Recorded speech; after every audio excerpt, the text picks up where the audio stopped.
तो दोस्तों, अगर आपके पास किसी भी कंपनी का स्मार्टफ़ोन है, उसमें अगर आपको आवाज़ सुनाई नहीं दे रही है, मतलब कि अगर आपके स्मार्टफ़ोन के रिंगटोन या फिर कोई भी मीडिया वाली वॉइस आपको नहीं आ रही है, साउंड नहीं आ रहा है, तो आज मैं आपको बताने वाला हूँ कि आप लोग बहुत ही आसान तरीके से इस प्रॉब्लम को किस तरीके से ठीक कर सकते हैं।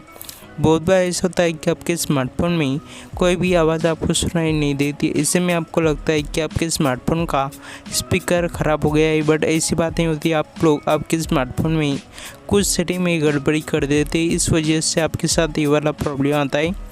तो इस वीडियो को अंत तक ध्यान से देखिए, वीडियो को लाइक कीजिए और चैनल को सब्सक्राइब भी कर लीजिए। तो यहाँ पे देखिए, सबसे पहले आपको क्या करना है, आपके स्मार्टफोन में सेटिंग ऑप्शन ओपन करना है। नीचे की साइड में आपको करना है, यहाँ पे एक ऑप्शन आपको देखने को मिलता है साउंड एंड वाइब्रेशन।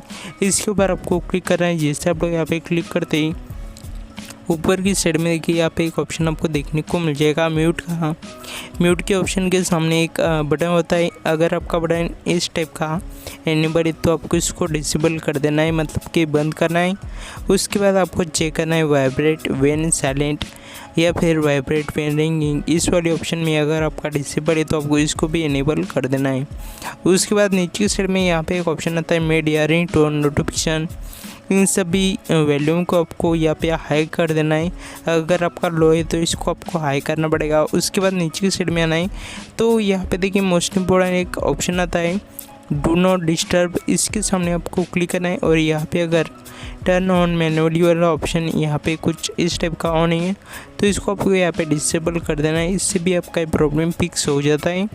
उसके बाद आपको बैक करना है। नीचे की साइड में एक ऑप्शन आता है सिस्टम मैनेजमेंट या फिर एडिशनल सेटिंग। इसके ऊपर आपको क्लिक करना है। नीचे की साइड में एक ऑप्शन आता है बैकअप एंड रीसेट। इसके ऊपर क्लिक करने के बाद नीचे की साइड में एक ऑप्शन आता है रीसेट और सेटिंग।